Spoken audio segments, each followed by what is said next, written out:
Yo, what up? How's it going, everybody? My name is Johnniesdouble, and today I am bringing you a video that I've been meaning to make for a long time. And that video is going to be about why you're still stuck in that shitty fucking rank.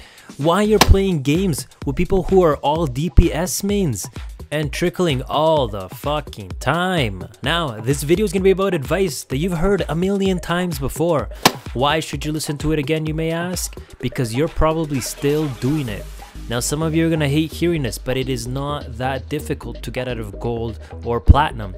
Part of the reason I say this is because I never really played FPS games until this game. There's people in plat and people who are watching this video, there's people in gold who have better mechanical skill than me. The reason I was able to hit masters is because I don't commit these basic mistakes that people are still doing. When I dropped to plat, I really didn't worry that much. Of course, I was mad that I lost 20 games in a row, that's besides the point. But I wasn't worried that I dropped this low because I know I could get out of this rank, especially when I witness people trickling all the time, wasting 30 seconds on end with every trickle. This game is won by teaming up and grouping up. You must understand the huge disadvantage it means to have one player less than the other team. That is 16% of your team. That is a huge amount. If you're in gold or plat, you probably still trickle, but don't worry, because so does the other team. Part of the reason I got out of plat is because I take advantage of this. When people trickle, they come in alone. Catch the trickle.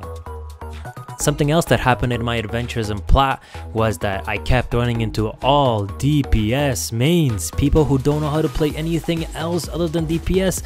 And if they know how to play a tank, they only know how to play Roadhog. What the fuck are you doing that you don't know how to run any fucking healers?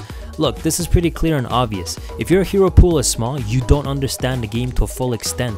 Play your counters, learn how to play the characters that you fucking hate, and I promise you this is going to be a huge advantage to you. Now, something I want to add to this is that it's easy to tell you, hey, this character counters that, and you try to retain that in memory, but it's even easier to play all characters and get to know them and get a feel for how Winston can take out a McCree really easily, or how much of a problem a Symmetra is against a Genji, or for example Diva. Diva is actually a really tough time for Pharah. This game is designed around the concept of countering and building a composition to work with the enemy's problems. If you don't know how to play a lot of characters, you're only stifling yourself against the enemy team.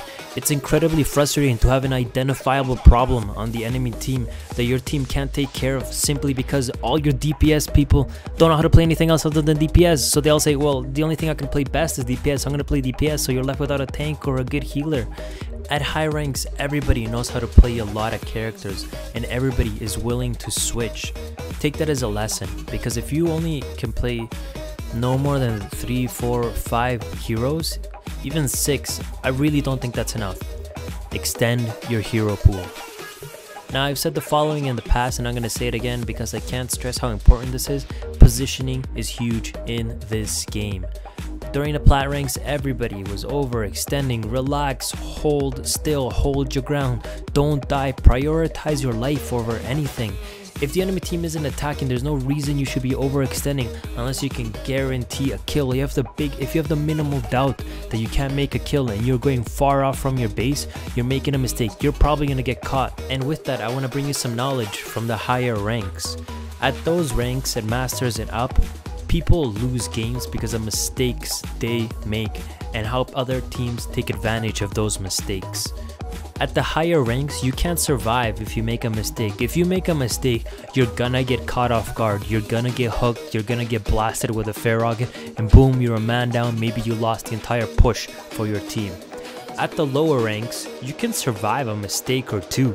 But the problem is that you're all fucking doing it. You're all overextending. Chill the fuck out, man. Just be a little bit patient. You're gonna get a kill. Just hold your place before a fight starts. And instead of making those overextensions, pay close attention to the enemy's mistakes and their overextensions. If somebody overextends on the other team, call it out. Tell your team, hey, Winston overextended. Punish him, punish him, punish him. Kill him. You got a man up. Now you move in. Positioning. Better safe than sorry. Now, before I wrap this up, there's some things I want to say. There is no one at the higher ranks who only knows how to play 4 or 5 characters. You are not going to make it to a higher rank if you only know how to play 4 or 5 characters. Secondly, you are not going to make it to a higher rank if you keep making mistakes like overextending with your positioning. You will never touch masters if you keep trickling in and not grouping up. There is no one at that rank who constantly trickles in. Well, actually there is one every once in a while, but don't be that guy. There you go guys, that was my video. Now I know everything is easier said than done. For that reason, you should consider duo queuing with your friends as opposed to solo queuing if you're doing that all the time, because you have a huge advantage over the solo queuers you're going to be matched up against, and because you're not going to be matched up against 6 stackers, which are often very hard to beat and have a lot of communication. We have a series of guides dedicated around this kind of thing. Check them out guys. I think it's a really good idea for those who are constantly solo queuing. It's a really good idea to duo queue, and these videos will explain why. Alright guys, have a good one. Thank you for listening. Please give me some feedback. I love to hear it.